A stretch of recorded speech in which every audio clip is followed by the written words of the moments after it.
हुड्डा से मेरा लगाव है महोदय। हमारा क्षेत्र भी, संसदीय क्षेत्र भी रहा फादर का महोदय, तो निश्चित तौर पर महोदय हम चाहते भी हैं कि राज्य के बच्चे हमारे पढ़ें महोदय। मेडिकल के क्षेत्र में महोदय अच्छा प्रश्न है, निश्चित तौर पर चलेगा। क्या बोल रहा है संसदीय कार्य मंत्री वर्तमान? बोलिए। पता नहीं क्यों ये प्रतीत होता है कि ऑब्जेक्टिव सवाल भी नहीं आ रहे हैं, ऑब्जेक्टिव जवाब भी नहीं आ रहे हैं। मेरा आपके माध्यम से आग्रह होगा माननीय मंत्री से कि ऑब्जेक्टिव जवाब होने चाहिए। ये कटाक्ष की भाषा उचित नहीं है सदन में। चलिए, तो मैं निश्चित रूप से आपके माध्यम से जरूर आग्रह करूंगा कि ऑब्जेक्टिव जवाब दीजिए और ऑब्जेक्टिव जवाब मर्यादा पूर्वक होना चाहिए। माननीय मंत्री जी, सर सोनू, एक मिनट, वो उतना काउंटर करने की आवश्यकता नहीं है। माननीय विधायक प्रदीप यादव जी पूछे कब खुलेंगे आप, कब खुलेंगे? खुल जाएगा मार्च के बाद, इतना बता दे, बता दीजिए, काफी है, इससे आगे जाने की जरूरत ही नहीं है। नहीं, उनका सुझाव ठीक है, ऑब्जेक्टिव में बोलिए। सर मेरा प्रदीप जी का मामला था। सोनू जी बहुत जानकार है, हर चीज में कुदकते हैं महोदय। तो चलिए, मुझे कोई आपत्ति नहीं है महोदय। मैं ये कहना चाहता हूँ, ये सदन किसी की व्यक्तिगत संपत्ति नहीं है। नहीं कोई बात है, ये लोकाचार है और लोकाचार में अगर मैं कर रहा हूँ उनसे महोदय, नहीं कर रहा, चलिए, रोका जाना चाहिए। बीजेपी के सीनियर एमएलए राज सिन्हा हमारे साथ हैं, इनसे सीधे बातचीत करते हैं। सदन के अंदर मंत्री से ही टकरा रहे हैं। संसदीय कार्य मंत्री अगर कहते हैं कि मर्यादा में रहकर जवाब दीजिए, तो दूसरे मंत्री जो है विभागीय मंत्री कहते हैं कि हर चीज में टोका टिक, अनावश्यक हस्तक्षेप न कीजिए। तो यही तो है ये सदन की, और वो खुश भी हो रहे हैं। अभी हमसे कुछ मित्रों ने पूछा कि मंत्री हफीजुल हसन जी कह रहे हैं कि हम लोग की रणनीति है कि विपक्ष ना बोले, हम ही लोग एक दूसरे को बोलते रहे, यानी सरकार भी वही चलाते रहे और विपक्ष की भूमिका में भी वही लोग रहे। और सच्चाई भी है, जितने आरोप, जितने भ्रष्टाचार के आरोप हमारे जो माननीय सदस्यगण हैं जो सत्ता पक्ष के हैं, रोज उनका कुछ न कुछ सरकार के ऊपर आरोप रहता ही है, सरकार को कटघरे में घेर रहे हैं। नहीं, ये जेएमएम और कांग्रेस के बीच कुछ अनबन सा दिख रहा है क्या आपको? बिल्कुल, वो स्पष्ट आज तो स्पष्ट नजर आ गया। आज तो स्पष्ट प्रदीप जी की भी दर्द सामने आ गई, सुधवी सोनू जी की बातें सामने आ गई, और इरफान अंसारी का चढ़ करके अब संसदीय कार्य मंत्री अगर सदन में बोलते हैं तो स्वास्थ्य मंत्री जी उनको बोलते हैं कि हर बात में टपकिए मत, जबकि नंबर 1 मंत्री तो वही है ना, जब अगर सदन नेता नहीं है। बिल्कुल, आज प्रभार में वही थे। तो इसलिए अब देखिए, जनता सब देख रही है। इसके अलावा मैं तो देखता हूँ, जब भी आप लोग भी देखे होइएगा, जब भी विभागों के अनुदान मांगों पर चर्चा होती है सेकेंड हाफ में, तो जितने भी हमारे सत्ता पक्ष के माननीय सदस्यगण हैं, वो केवल सरकार की कमियां भले सपोर्ट करते हैं, वो बजट का वो बोलते हैं कि मैं समर्थन में हूँ, कटौती के विरोध में हूँ, लेकिन उनके जितने भी भाषण होते हैं वो केवल सरकार की खिंचाई करते हैं। सरकार ने ये नहीं किया, सरकार ने, ऐसा लगता है कि पिछले 5 साल ही विपक्ष की सरकार थी। अरे 5 साल आपकी सरकार है, 5 साल आप सरकार में रह के आए हो, और फिर आप कमी गिना रहे हो, ये कमी है, वो कमी है, वो कमी है। तो उनको तो बात है कि कोई विभाग से या बजट से कोई मतलब तो है नहीं। लोकतंत्र के लिए सही परिपाटी मानते हैं? नहीं, देखिए, आप कटघरे में खड़ा कीजिए, सरकारी पार्टी होते हुए सरकार को खड़ा कीजिए, लेकिन कम से कम सुझाव के रूप में आप बोलिए उसको कि मेरे सुझाव यह है कि ये करना चाहिए, ये करना चाहिए। लेकिन सर, इसका मतलब 5 साल में सरकार ने कोई अच्छा काम नहीं किया। अरे आपको तो पिछला 5 साल का बताना चाहिए ना कि हाँ, हमारी सरकार ने ये किया, हमारी सरकार ने 5 लाख युवाओं को रोजगार का वादा किया था, कितना दिया, नहीं दिया। ये तो बिल्कुल विपक्ष की भाषा बोल रहे हैं। इसका मतलब हर विधायक असंतुष्ट है। और अगर कोई विधायक अपने सवाल को ट्रेजरी बेंच के समक्ष रखता है, तो ट्रेजरी बेंच का काम है कि विधायकों को संतुष्ट किया जाए, और इसमें कोई आईना दिखाने वाली बात नहीं है। विधायक आखिर चुनकर आते क्यों है? विधानसभा इतना लंबा चलता क्यों है? क्योंकि राज्य की समस्याओं को विधानसभा पटल पर रखा जाए।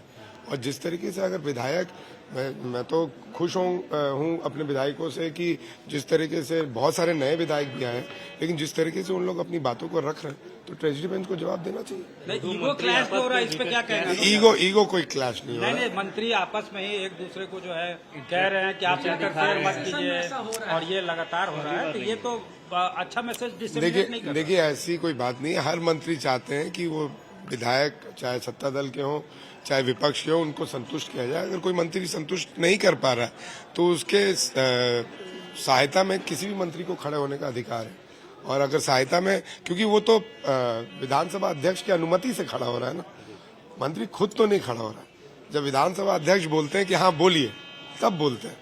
तो हाउस का अनुपालन कैसे हो, उसके जो नियमावली है उसका अनुपालन कैसे हो, वो तो पीठ का काम है। और बीच जो टकरार हुआ है, मैंने वार ऑफ वर्ड्स जो हुआ उस पर, देखिए मैं उसको टकराव नहीं मानता हूँ। तो वो किसे संतुष्ट कर रहे थे? अपने ही सत्ता दल के विधायक को संतुष्ट कर रहे थे। तो काम है, सहयोग करते रहते हैं। झारखंड विधानसभा में अजीबो गरीब मंजर तब दिखा जब सत्ता पक्ष के ही दो मंत्री आपस में भिड़ गए। साथ ही साथ ये बातें भी सतह पे आने लगी कि क्या वाकई सत्ता पक्ष के विधायक असंतुष्ट हैं। कम से कम विपक्ष ये सवाल जरूर खड़े कर रही है। ये कह रही है विपक्ष की भूमिका दिख नहीं रही है और सत्ता पक्ष के विधायक ही एक दूसरे को घेर रहे हैं, अपने ही मंत्री को घेर रहे हैं। पहले ये देखा कि जेएमएम और कांग्रेस जो है, अगर जेएमएम के मंत्री हैं तो कांग्रेस के विधायक जो है अलग अलग मुद्दों पे उनको घेरते नजर आए। चाहे पेयजल स्वच्छता विभाग का मामला हो, प्रदीप यादव ने सवाल उठाए थे कि आखिर बड़े अगर किसी का हाथ नहीं है तो कैसे फर्जी अकाउंट बनाकर जिसको पेमेंट देना था जिस संस्था को, उस पेमेंट को निजी खाते में ट्रांसफर कर लिया गया, फर्जी खाते बनाकर। जबरदस्त हंगामा विपक्ष सत्ता पक्ष ही करता है सदन के अंदर और कई विधायक उसमें कांग्रेस के बोलते हैं।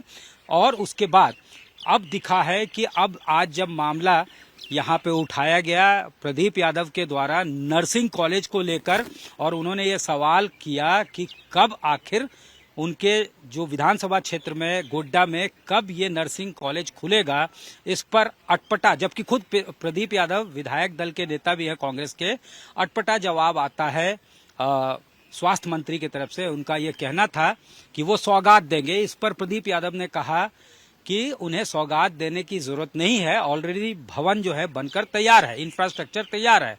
आप सिर्फ ये बता दें कि वो आपको क्या मालूम है कि ये कब बना था और ये कब चालू होगा।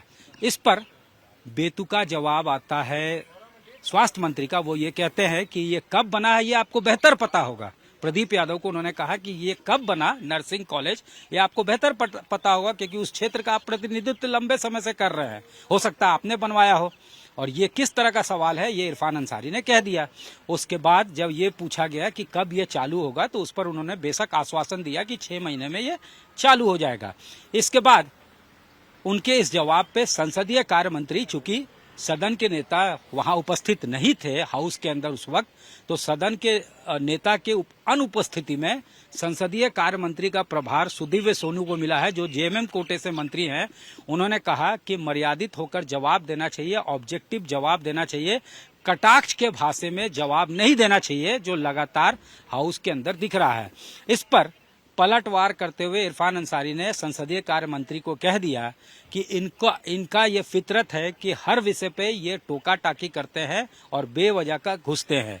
इसके बाद जो है संसदीय कार्य मंत्री की तरफ से बयान आता है कि सदन किसी की व्यक्तिगत प्रॉपर्टी नहीं है, किसी की निजी संपत्ति नहीं है, जो नियम कानून है उसके हिसाब से सदन चलेगा। इसके बाद जो है इस पर जो है विपक्ष अब चुटकी ले रही है। जिस तरह से विपक्ष जो है बिल्कुल लॉन टेनिस के मैच के तरह पूरा प्रोसीडिंग को देखते रही, उसके बाद विपक्ष के विधायक राज सिन्हा ने कहा कि ऐसा लगता है, ऐसा ये प्रतीत होता है कि बिल्कुल असंतोष है सत्ता पक्ष के खेमे में, किसी की आकांक्षा पूरी नहीं हुई तो किसी को किसी अन्य वजह से नाराजगी है। हालांकि इसको बैलेंस करते नजर आए कांग्रेस के सचेतक अनूप सिंह।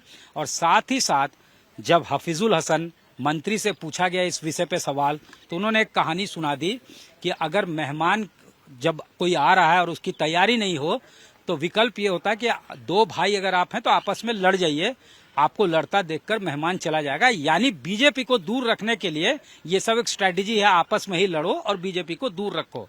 हालांकि साफ है कि कहीं ना कहीं कोई ना कोई बात जरूर है कि विपक्ष की चुप्पी का कारण क्या है। और दूसरी बात यह है कि आखिर आपस में इस तरह से जिस तरह से सवाल जवाब चल रहा है उससे साफ नजर आता है कि कहीं ना कहीं कुछ ना कुछ बात जरूर है।